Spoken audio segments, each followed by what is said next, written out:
We saw the Fed make their decision today. Did they hurt us? Did they help us? We're going to talk about it. The Fed did, as the markets were expecting, pause in their rate hikes today. They did not raise today. I had actually opened the door to the possibility that the Fed, if they were going to surprise us with a hike, it would likely be at this meeting. So as they have done from the start under Jerome Powell, they let market expectations be fulfilled. The market had a near zero chance that the Fed would move today, and the Fed did not disappoint them. They went ahead and did as the market was expecting and paused. They have now paused at each meeting since July, so we've not seen a hike now in 5 months, which is a good news. And we are seeing the bond market rally very strongly today. We are seeing the bond market up over 80 basis points today in price. Yields move inverse to that, so interest rates are coming down pretty sharply. One of the sharpest drops that we've seen in any single day in recent memory. Add to that, weaker than expected ADP numbers today suggest that non-farm payroll that comes out on Friday may come in at a weaker number. If y'all remember, last month's non-farm payroll for September, the one that was released first Friday in October, was a blockbuster number. Surprised very strongly to the upside. That gave us really those 25-year high rates for the 3 weeks that followed. We saw a little bit of moderation in rates this last week. We mentioned on last week's call that we thought we were a bit oversold when we were sitting at or just above 8%, and we did see interest rates come down a little bit over that week. We've seen them rally very strongly today, both on that ADP news that was weaker than expected, and on something that that Jerome Powell mentioned in the policy statement that was released today at 2:30. These statements are known to be parsed very, very carefully by the fixed income market. So when any words are changed, and y'all, if you'd like to geek out on this, when you Google the Fed statement for today, you will see it transposed over last month's statement, and they will highlight areas where words have been removed, and they will embolden areas where words have been added. And it's literally parsed syllable by syllable, comma by comma, to look for any changes over the prior month, to look for a direction. The Fed knows that these statements are going to be parsed in that detail. So when they make an addition to the statement, they know full well that that addition is going to move the market one way or the other.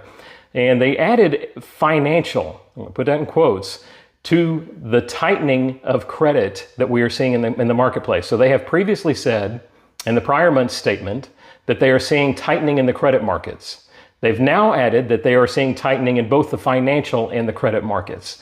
And that is a nod to the fact that the Fed is acknowledging that with the Treasury's statement yesterday that they're going to be issuing a record $750 billion, $750 billion in new debt in Q4 of this year, that additional amount of debt is going to flood the market even more so than it is now with additional supply. And remember, supply and demand affects fixed income securities just like it does any other commodity. Those prices come down, the yield moves inverse to those prices, those yields are interest rates. So they see that the credit markets, or the financial markets, specifically fixed income securities, doing their work. In other words, doing the Fed's work of tightening. They see these higher interest rates as playing the role that they would have otherwise played by raising the overnight rate.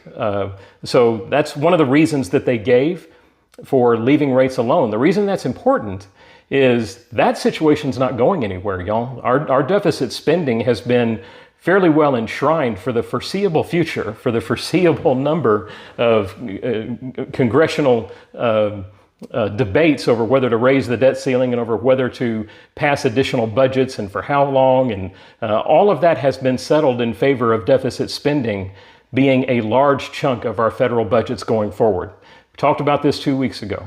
Y'all, we have a ridiculous level of spending now that was enshrined in 2019 at the start of the COVID pandemic. We have not seen those levels of spending retracted, and yet we're not taking in a huge amount of additional tax revenue. We're spending over $6 trillion a year. We're pulling about $4 trillion a year in tax revenue.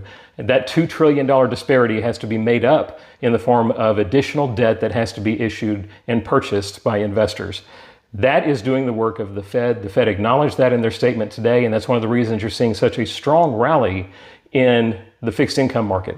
Anytime that you see a rally in the fixed income market, that pushes prices higher, it pushes yields lower, and that has taken us to the following numbers.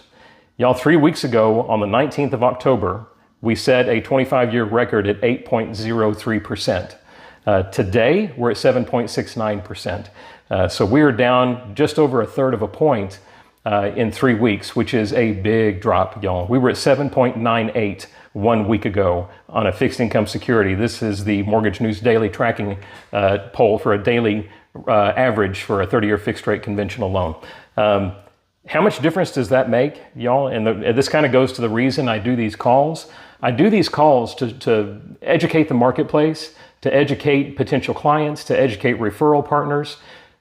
Choosing when to lock in a rate can be far more important than who you may lock it with. It can be far more important than really any other factor. And as we're looking at the market, we don't always get it right, but we get it right more often than we get it wrong as to what prices will be doing tomorrow. Can't tell you what they might do 2 weeks from now, but I got a good idea of what rates are going to do tomorrow based on what today's trading look like. And the same will be true tomorrow. Going into this Friday non-farm payroll, it's going to be an interesting call as to what rates might do. But if you were listening to these updates, and if you use this information to make really informed decisions about when to lock in your rate, and you chose not to lock in at 8.03 when we said rates are probably not staying at that level, we thought that was probably oversold, look for them to come down a little bit. Don't lock today at these 25-year highs. Well, if you had waited to today to lock in based on that advice, your $400,000 mortgage is $94 cheaper today than it was 3 weeks ago.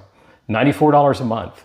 Y'all, over a 30-year fixed rate loan, that's $34,000 in interest you saved just by being educated about where the market might be in a week or in 2 weeks from where you were considering locking initially. So just something to ponder. It's why I do this. It's why I'm passionate about sharing this information.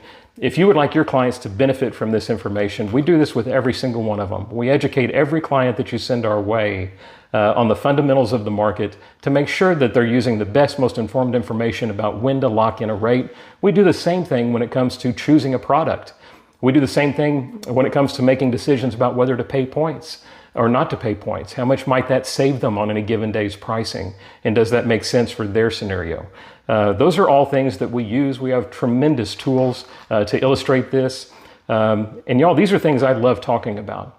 So if you would like to have me out to your office to visit with your real estate agents about where the market may be headed, you know, we've seen nearly 50% increase in value over the last 2.5 years in the real estate market in South Texas. Does that mean that we're about to have a bubble and we're going to see prices come down dramatically? Well, I have an entire presentation on that very topic. I would love to present it to your offices. If you'd like to have me out, I don't charge a thing for that. Just want to make new connections and frankly earn your referral business by sharing the best information that we can. If this is of value to you, give me a shout. You've got all my contact information on the screen. We're honored to have your referrals. Stay blessed, stay safe. We will talk to you next week.